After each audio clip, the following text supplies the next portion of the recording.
Smartphone থাকলে তবেই হবে এক্স-রে, না হলে হবে না।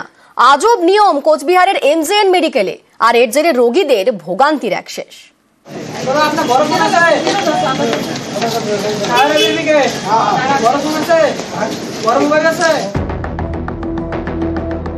বড় মোবাইল মানে স্মার্টফোন, কিন্তু রোগীর স্মার্টফোন আছে কিনা জেনে হাসপাতাল কি করবে?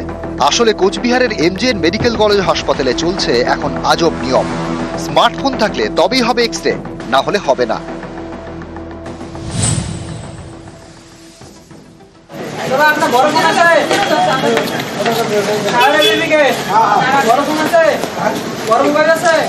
বড় মোবাইল নেই, বড় মোবাইল ছাড়া তো ফটোটা দিবে না, আর ডাক্তার তো মোবাইলে আবার দেখবে না ফটো। প্লেট নেবে, প্লেটে তো নেই। এখন বললো কি নাম্বার নিয়ে ফোন করতে। আপনাদের এক্স-রে হয়েছে? না হয়নি, হবে না, ছোট মোবাইলে হবে না, আবার আরেকদিন আসতে হবে, উপায় নেই। কোচবিহারের এমজেএন মেডিকেল, এখানে প্রতিদিন কয়েক হাজার রোগী যান। গরিবরা হাসপাতালে বিনামূল্যে এক্স-রে করান, কিন্তু তা করাতে গিয়ে বিপাকে, কারণ সবার তো আর স্মার্টফোন নেই। আর হাসপাতাল বলছে স্মার্টফোন না থাকলে এক্স-রে হবে না।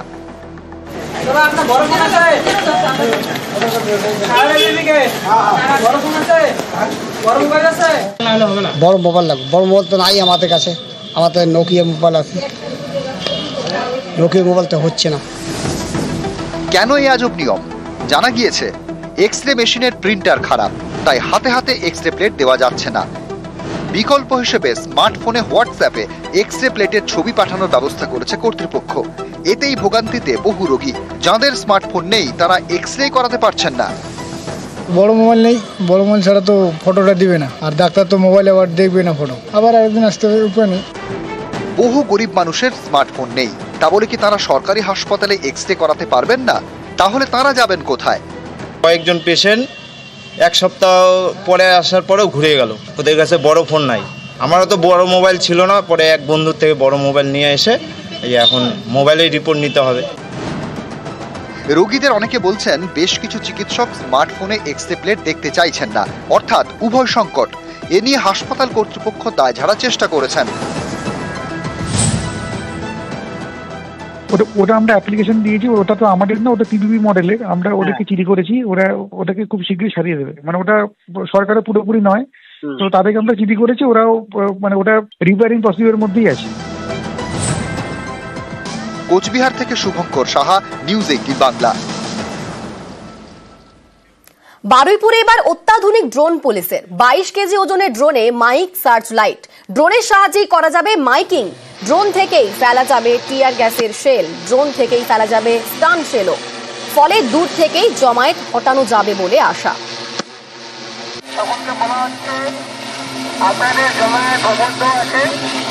আপনাদেরকে দয়া করে বলা হচ্ছে আপনারা এখান থেকে চলে যান, না হলে আপনার এগেইনস্টে আইন অনুযায়ী আমরা পদক্ষেপ নেব। দয়া করে এখান থেকে চলে যান, না হলে আপনার এগেইনস্টে আইন অনুযায়ী পদক্ষেপ নেব। আমরা সকলকে বলা হচ্ছে আপনাদের জমায়েত বন্ধ আছে। ভোটে ফুটিয়েছেন পদ্ম ফুল, এবার দিলীপ ঘোষের বাড়িতে বিয়ের ফুল। আজই নিউ টাউনের বাড়িতে বিয়ে, গেরুয়া সংসারে নতুন সংসার। পাত্রী বিজেপি নেত্রী রিঙ্কু মজুমদার।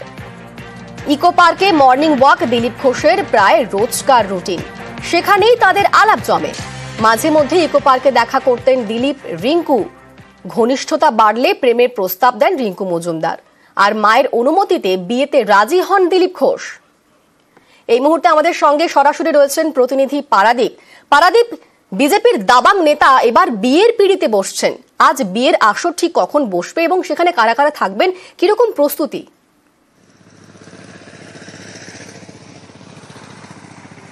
দেখো, আজ একটু আগে পর্যন্ত যেটুকু আমাদের কাছে খবর, আজ সন্ধেবেলা বিকেলের পরে আজ রেজিস্ট্রি হবে।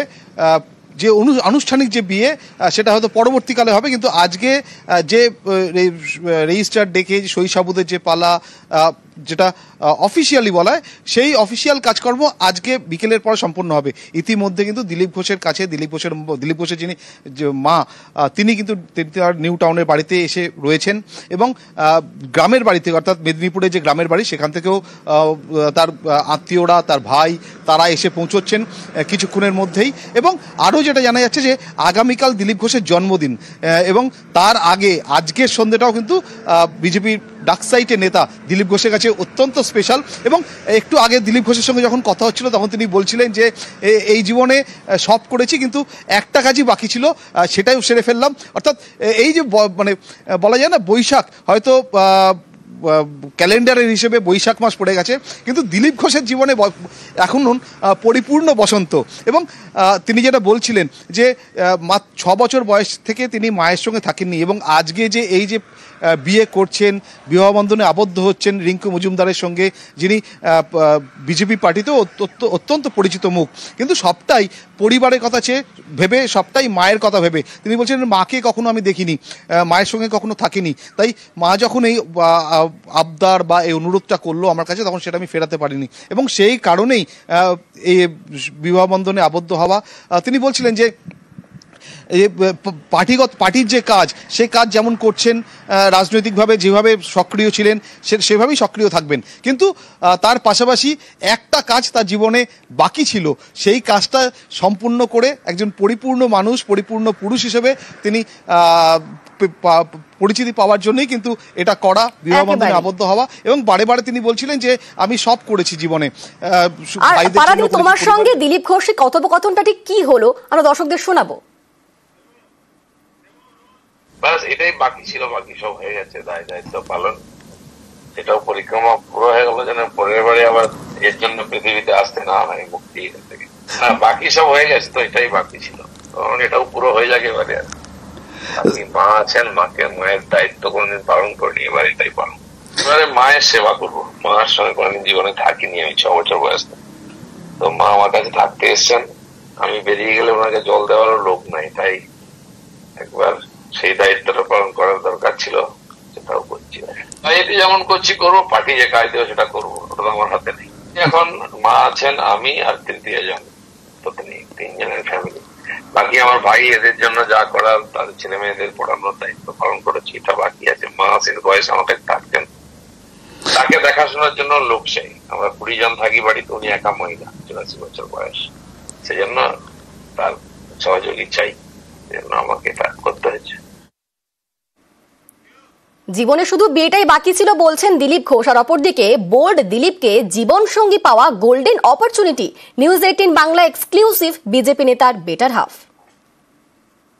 This is golden fortunate for me. 21 ইলেকশনের আগে ইকো পার্কে তখন কথাবার্তা নর্মাল, তা এবার এমপি ইলেকশনে তখন ওনার সাথে আমার একটু কথাবার্তা হয়েছে।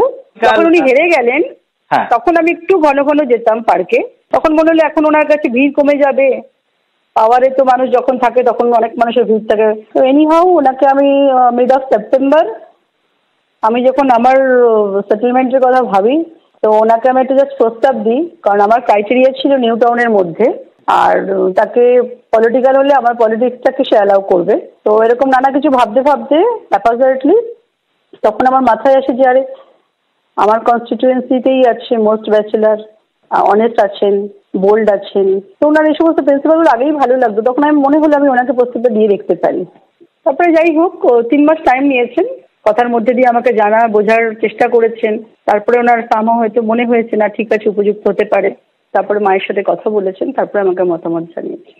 হ্যাঁ একদম, আমি আপ্লুত, আমি গর্বিত। বাড়িতেই হবেন, বাড়িতেই হবে, লিমিটেড সার্কেলের মধ্যে, কারণ উনি তো ভীষণ নন মেটেরিয়ালিস্টিক, ভীষণ simple, down to earth, humble, এবং আমিও তাই, শো অফে অতটা বিলিভ করি না। তো মেইন বৈদিক মতে যেটা প্রয়োজন, আগামী জীবনটা যাতে সুন্দর হয়, তার জন্য আমাদের হিন্দু মতে তাকে আমরা প্রায়োরিটি দিচ্ছি, বৈদিক মতে হওয়াটা। দিলীপ ঘোষের বিয়ের গুঞ্জনে গতকাল শোরগোল পড়ে যায় সোশ্যাল মাধ্যমে। এক্স স্যান্ডেলে প্রথমেই ইঙ্গিতপূর্ণ পোস্ট করেন কুণাল ঘোষ, পরে অবশ্য নাম নিয়েই দিলীপ ঘোষকে শুভেচ্ছা বার্তা তৃণমূল মুখপাত্রের।